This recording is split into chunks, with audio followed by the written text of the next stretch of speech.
It's now time for another episode of the Off-Road Toolbox. A Jeepers guide to everything off-road. Powered by Best Price Trailers. Hey everyone, welcome to another episode of the Off-Road Toolbox. I'm Jeff. Bart. And we got a special guest in here today. I'm Jerry. And we have and I'm Rob, and we're back to Jerry. Okay, Jerry. Hi, I'm Jerry. Jerry, what do you do for Jeep Beach? I am the obstacle course builder and help design and stuff like that. Awesome. So we're having a little change up this year, I hear. Yeah, we have this new thing. I think they titled it the Gauntlet now or something. Jesus. With us moving, which is funny because years back whenever I first started with Jeep Beach, I built on the dirt. Yep. And then Ferrari and all them complained about working on their $1 million cars on the dirt, so they asphalted it. And so then we built on the asphalt, and now we're back to the dirt. That's special dirt at that. It is special dirt. I mean, is Ferrari still going to complain? Yeah. They don't even off-road. Ferrari doesn't even have it. Well, sorry, never mind. I'm not going to go there. This is how special the dirt is. We went over there for one of our meetings with the walkthrough with the ops guys and stuff like that, and we walk out pit row, and they're like, "Don't touch the grass." What? And yeah, like they were legit, like, do not. And I'm like, "Oh, this is great. They're going to build the motocross here. We're going to build the obstacle course, but I can't touch the grass." And he's like, "No, until they do the AMA and you guys do Jeep Beach, you are not allowed to walk on the grass." And one of the ops guys, he's like, "Oh yeah, look at this." And he walked like 4 feet out, and you can actually see the grass is like so like soft. You can see all the footprints. He's like, "That's why we're not allowed to do it." Like the mower cuts it, and it's like pristine.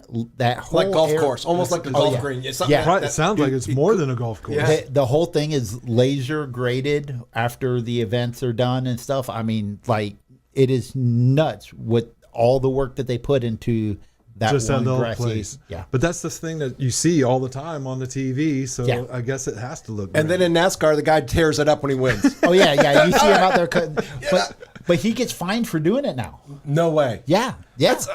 Oh man, And we get to do it. That's not racist. we get to do it. We get to do it first time this year and Yeah. go. Yep. I would definitely not try to do some donuts and stuff like that. The last time years back, I was driving when what was the tire company? It wasn't BFG. It was Maxxis. Oh, Maxxis. I had Maxxis's buggy. They let me borrow one of their racing buggies. And I took off and I went over like 4 of the hurdles, just kind of like ripping it a little bit. And there's like maybe a YouTube video or something, but they can't see me driving. So, what's planned this year for the off-road? All right. Well, first and foremost, we're in a totally different area. Correct. So if you guys haven't looked at the app, looked at the map, get very familiar with it because everything has changed. I mean, vendors, the obstacle course, the entrance, the way that we're going to be bringing you in, everything has gotten changed up. First, you're going to come into, we call it the truck pad.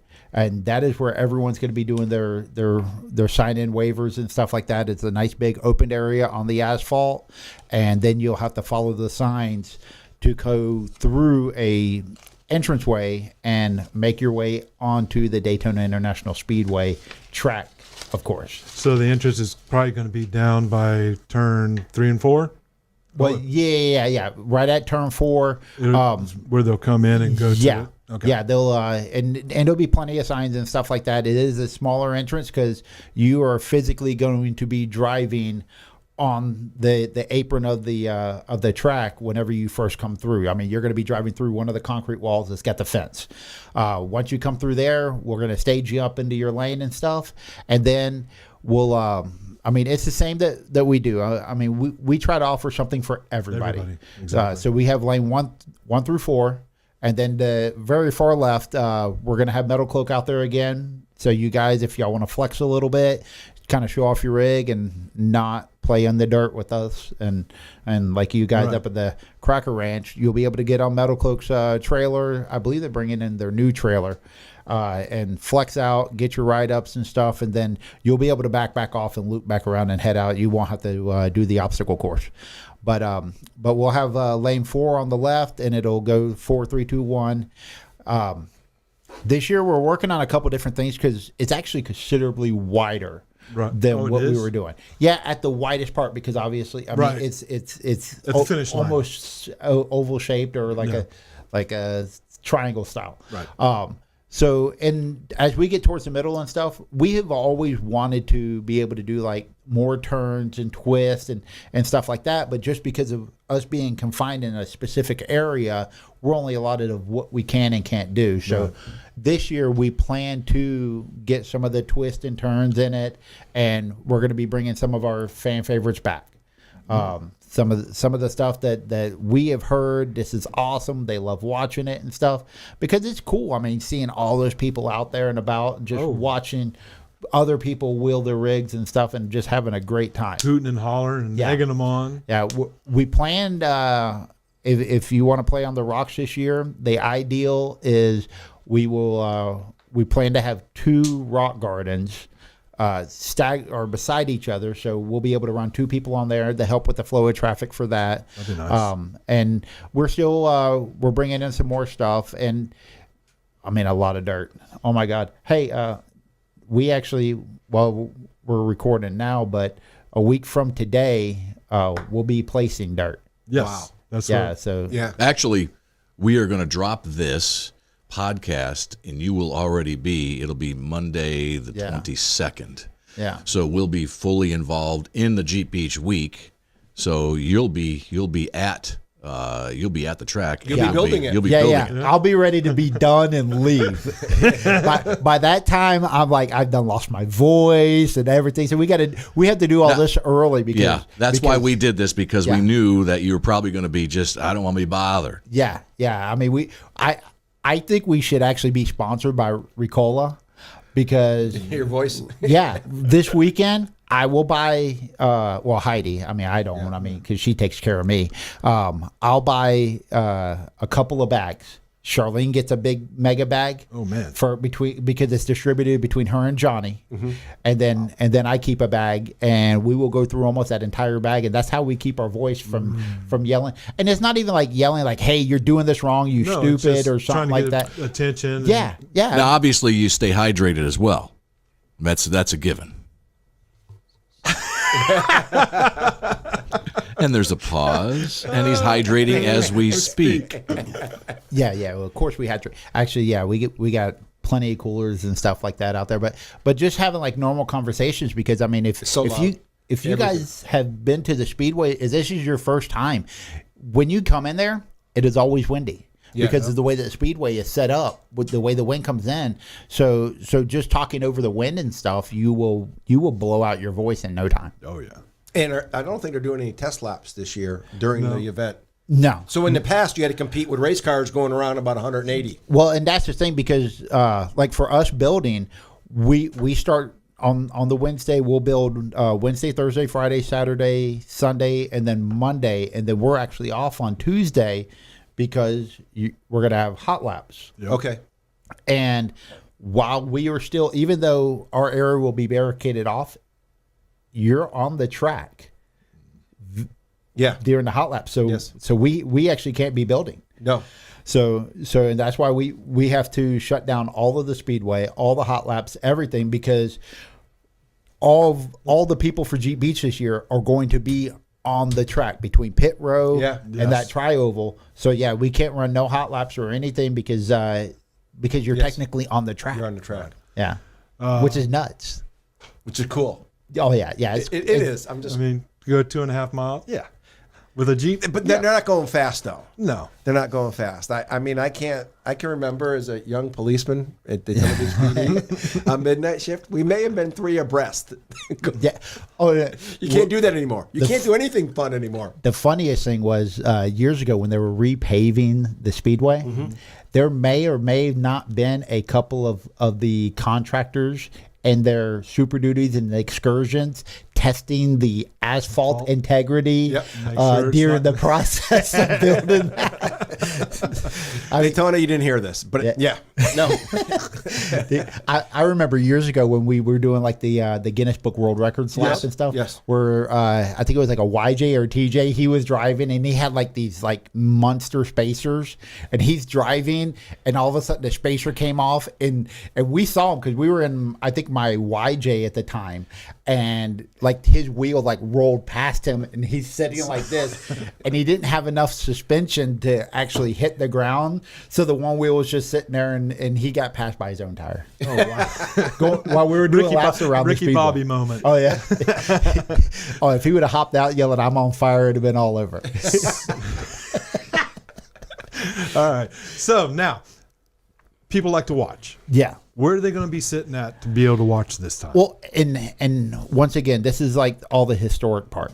Unfortunately, we can't do grandstands this year because when you're at the obstacle course, you are right on vendor row, and the vendors are going to be coming right out there, and it's like a 40 feet distance, but we want everyone to be able to walk around it, so we're not going to put the grandstands up there, but you will actually be sitting on the racetrack on the banks to watch right at, like, you can sit on the start finish line checkered flag part. Yep. And you can sit right there and you can sign your name on the track. Yeah, I heard they were going to do that. Yeah. Do not sign the wall. Do not touch the wall. Do not pass go. Do not look at the wall more than like 30 seconds. You will be on camera if you look at the wall for more than 30 seconds. I'm telling you right now. That was the other thing. You can't touch the wall. You can't touch the grass. Wow. But once I put the dirt on top of the grass, we're now allowed, but I can't touch the grass underneath it. But yeah, so you'll actually sit on the racetrack. And so we come in off of near turn 4, and we'll distribute into the 4 lanes, and we're going to hit it and have a blast, all in the grass. So in between us and Jeep Corporate's area, because Jeep Corporate will be out here again, they'll be doing their little obstacle course and stuff as well. We got about a 20-foot stretch where you'll be able to walk through to go up to the onto the racetrack, and you'll be able to walk back towards turn 4, and then we'll have a bicycle fence set up right there where you can't go beyond. You'll be able to pretty much walk about 3/4 of the actual racetrack, and with it being on an M-bank and stuff like that, I mean, I know You'll be able to see, we're on radio, and I'm like doing hand signals. No, oh yeah, I forgot we're doing the thing, but I'm like I'm a really visual guy, so I'm looking at it in my head, and I'm like telling the guy to steal third at this whole time, but no. So you'll have the embankment, and so instead of having the bleachers, that's what we have to offer, and it's staggered seating. That'd be cool. Yeah, that's going to be very cool, because I know if you're sitting there, you should be able to see from 1 to 4 or 4 to 1, whichever way it's going to be. Yeah, and that's the ideal. We were at least able to offer that, because with the location change out to there, we're very limited on our area access. We got to keep everybody safe. Yeah, and then I mean, of course, with the bleachers and stuff, they have to be on a like 20-foot deep area. They outriggered out and stuff, so it would. I want to be able to offer the most possible area to off-road in, and I will give you the entire track to sit your butt in. Yep. Because I am pushing for twists and turns. I mean, we have this thing all drawn up, and we're gonna have a blast with it. Good. But we are literally using 100% of it, and that's the ideal. So it's going to be huge this year. Yeah. Oh man. Comparative to what we were limited to by last years. And that's the idea. I mean, we're going to be adding more. We want to, I mean, even doing like the rock garden, because we sit back every year. We're like, hey, what are we going to do? What do we need to make it better? Right. And we're always, I mean, and even for you guys as listeners, y'all are always welcome to go on Jeep Beach Facebook page whenever they're doing a Q&A or wanting, if you have a picture or something cool that you think would, hey, why don't y'all try that? By no means, I am not the final say-so when it comes to building an obstacle. Right. I mean, if someone's got a great idea, I mean, we research it, we talk to people. I mean, that's what we do. How much planning? Just to let everybody know how much planning goes into all this, because you have 4 lanes. I mean, we literally, I mean, we're like everybody else. We do this year round. Yep. So as soon as we get done, we're like, okay, what worked, what didn't work? Okay, well, that didn't work. What are we going to put in its place? Because we want it to be active. We're not going to just be a do and like going on about your day. I mean, that's what lane one's there for. I mean, bone stock, anybody can do it. We're going to show you how to put it in full wheel drive and stuff like that. And then, I mean, we're there to build up your confidence. But at the same time, I mean, we have people who are like, oh, that's amazing. We loved it. And I mean, I go on, I do my research on YouTube. Oh, yeah. I look at the bruises and bangs for Jeep Beach 2023, and I listen to the people and and hear what they say, and I start reading the comments and stuff, and that's how we get a lot of our feedback. I mean, because I'm not building it for me, I'm not building it for you, I'm building it for everyone else, whether it be some dude or lady that just got their Jeep last week, or some guy that's got a $80,000-$90,000 built rig. I mean, that's what I'm building it for, so they can come out and have a blast. I could care less what I do. I mean, hell, last year I think I only drove on it right at the very end, and that's because I had my big Jeep up on top of the hill. Now, speaking of big Jeep, what do you drive? As he takes a swig. He's got to hydrate. How many? I got to hydrate. You got to hydrate. Well, we did talk about that earlier. Well, I mean, I work outside for a living, so I mean, I'm always hot and sweaty and stuff. I got to drink water all day. Even my doctor said I needed to drink more water. I have a 2007 Jeep JKU with it's painted satin black with my Mission 22 decals because I represent Mission 22.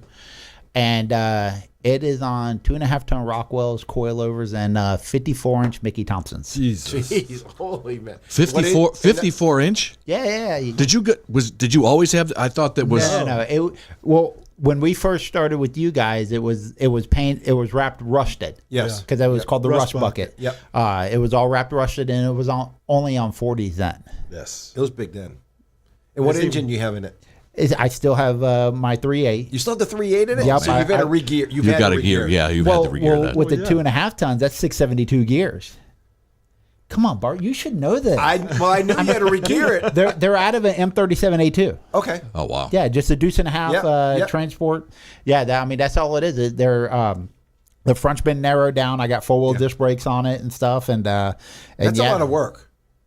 I watch a lot of YouTube. That's a lot of work. Yeah. I am a YouTube certified mechanic. Yeah, you're more than that because you had your own shop. So don't even kid everybody. Yeah. No, So how does it go down the highway? Huh? On the trailer. Like 65, 70 miles an hour. It works great. Yeah. But it will pull like a house.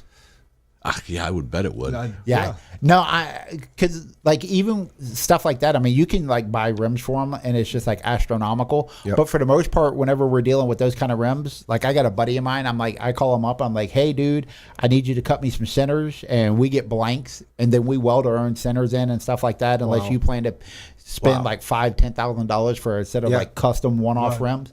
Yeah, because like, you're not on the highway. It doesn't have to be fully balanced. Yeah, it's not fully true and stuff. I mean, I've driven at like 45, 50 miles an hour and stuff like that. But yeah, it's a 54-inch Mickey Thompson. Those things, they're you gonna get like a whole bunch of golf balls and throw them in there for balancing. So yeah. Holy mackerel. Anything else going on with it out there? I heard that Red's doing the Club Row. Oh yeah, dude! I am so impressed with the Red in that Club Row. Him and we had talked about that a few years ago, and he's like, "Man, I got this awesome idea," and he was like pushing and he's like, and then he gets a little down, and he's like, "I'm not gonna quit though." He's like, "I think this is gonna be great." And then last year when they finally went with it, he was like, "Man, I'm super nervous," and ended up working out great. Yes, we had some good volunteers out there, and I personally think it's an awesome idea because I mean, who doesn't love tailgating? Yes, and with your group of friends. Well, yeah, and be able to park together and stuff like that. So, like, if you just come to Jeep Beach to experience it and stuff, and you have your group of friends that you ain't gonna park together. Nope. I mean, unless y'all are literally bumper to bumper whenever you're coming in, you're gonna merge into somewhere else. Yes. Or the parking guy's just gonna totally move you guys. Yes. So going over to the Jeep Beach, the Club Road deal last year, it worked out great, and the feedback was amazing because like that's all I heard about with a bunch of the clubs and stuff on the Facebook pages. There's like, that was awesome. We loved it. And it showed. Because the attendance for this year, just for Club Row, and just being able to come out and just, hey, we're going to get 20 of us together, not in the same area. We're like together. Yes. Right. And we're going to put up our tents behind our Jeeps. Hammocks, we're gonna, everything. Yeah, we're going to play cornhole and stuff like that. And I don't have to worry about the security guard, parking guy coming over and say, hey, y'all got to pick all this stuff up. This is in the, it's not like, travel lane, Club Row is the hangout for the clubs. I mean, it's an awesome idea. I love it. And we have heard that it is almost sold out. I believe it. I think there's only a couple of few spots left. Yeah, and I was actually one of the local Jeep clubs has the largest. I don't even know. Are we allowed to even say? Yeah, the Daytona Jeep Club. That I saw their post the other day, and they're like, we have the most, and it's crazy because I mean, yeah, you're going to be paying a little bit and stuff like that, but it's worth it in the long run. In the long run, well, yeah. I mean, it's like coming to watch the Speedway or something. Yeah. You could pay like $40 to come watch the race, and you're going to park at the Hooters parking lot across the street for $40. Yes. Yep. So pay $20 or whatever it is, and you get to park with all of your friends in the infield. Exactly. I mean, you can't pay for better parking location than that. And close to the event. Oh yeah, yeah. And you get VIP access to the obstacle course. Yep. We're going to do the early runs on Thursday for those guys. Yep. And then even during the event, you're going to be in your own area, so you'll be able to follow the signs and pop right out instead of having to go out, loop all the way around and stuff. Yeah. So, I mean, it's not just a thing; it's a lot of things that come with it. It's the thing that makes it best. It's a once a year party. Exactly. It's worth it. It's for charity. Yes. Why not? If you're in a club, this is it. Yeah. You know. Well, I mean, how many times do you actually get to say? And I mean, I'm a Florida native. Mm-hmm. I was born in Sanford. I have been to so many Daytona 500 races when I was younger with my dad and stuff. So like the Speedway to me, it's a historic thing. It's a lot of memories of my family, my childhood and stuff. And for these young guys in the clubs bringing their kids and stuff, the Daytona Speedway itself, it's a monument. It's a once opportunity kind of place. Yep. And then being able to come in for G Beach and bring your whole family for one admission. Yes, exactly. And one Club Row parking I mean, you can't get it cheaper. No.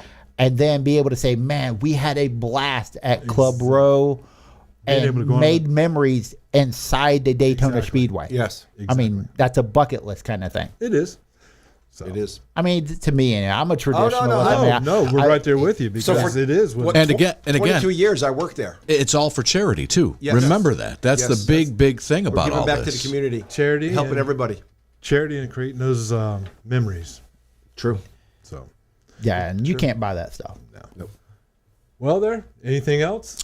I think that's about it. You think so? I think we got you guys. Jerry, got anything else to share with us, or is it you're good? I think you've done.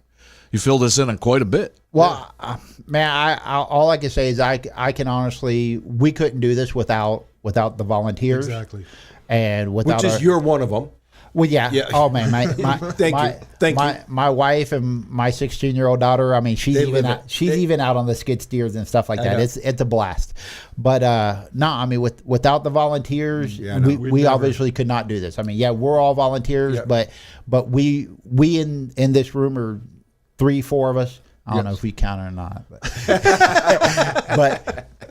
but we are just literally just a peas in a bucket. Yeah. Yes. All we do is just organize. Yeah. That's all we do. And then every registered participant, every vendor, every sponsor. I mean, you guys, without y'all, we wouldn't have the people registering and coming. So everything is full circle. We are just so grateful as volunteers to help lead some good groups and stuff. I mean, from the bottom of my heart, I mean, because the money that we're able to donate, I have been affected, been helped either through different type of nonprofits and all throughout the year. So it's just an amazing opportunity to see where it goes and to actually help do it. Yeah. I'm so entitled to this that I take a month off to do it. Yeah, I'm 2 weeks. 2 weeks. Wow. All right, guys. Well, that's it for us, folks. Thank you all for listening in. Off-Road Toolbox drops a new podcast on Monday mornings. Make sure to favorite us on your favorite podcast app and not to miss an episode. You can also catch us right here on Jeep Beach Radio at noon on Tuesdays, Thursdays at 8, and Sundays right after Kurt and Charlene's News and Views around 7:30 in the morning. And don't forget, we're also on YouTube. Now we're on YouTube. And now you got to subscribe to that. You can hit the bell, and that's how you subscribe. Help us, folks. Help us. That's on just Jeep Beach? Jeep Beach. Just look for Jeep Beach, and you'll notice some other podcasts. There'll be some News and Views podcasts already up there, and you know you've hit the right place. And this, by the way, this would be this is dropping on the 22nd. And it's so we are in Jeep Beach mode right now. And our very first one. This is it. This is it. This is it. All right, guys. Thanks, everybody. Y'all have a good one. Be safe. Take care. And there you have it. Don't you feel smarter now? We'll drop more knowledge on you soon. Thanks for listening to the Off-Road Toolbox. Powered by Best Price Trailers.